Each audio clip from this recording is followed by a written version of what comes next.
Which has highest E by M ratio. हाँ, ये सवाल उसने पूछा आपसे। ठीक, ऑप्शन ए हीलियम आयन, ये लो भैया H+2 यही क्या है आपका अल्फा पार्टिकल है। B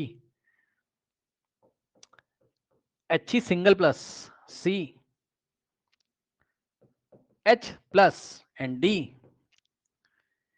H। हाँ चलो बताओ, E by M रेशियो निकालना है।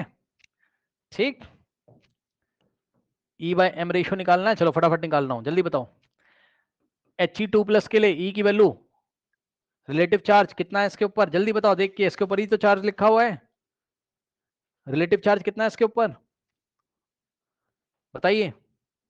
अरे E का मतलब चार्ज, ऊपर चार्ज रखो, नीचे रिलेटिव मास रखो, सॉल्व कर लो, बताओ।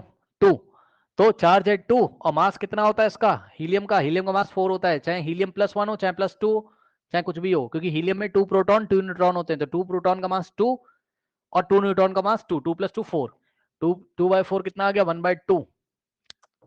He+ में चार्ज है ऊपर 1, साफ साफ दिखाई पड़ा, रिलेटिव चार्ज 1 और मास इसका 4 हो जाएगा, 1/4 का मतलब 1/4।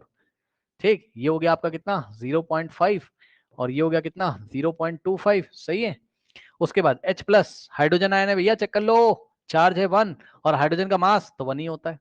अरे हाइड्रोजन का मास 1 होता है, हाइड्रोजन H+ आयन में एक ही तो प्रोटॉन होता है, प्रोटॉन का रिलेटिव मास कितना होता है 1, तो H+ आयन का मास कितना हो जाएगा 1, 1/1 1।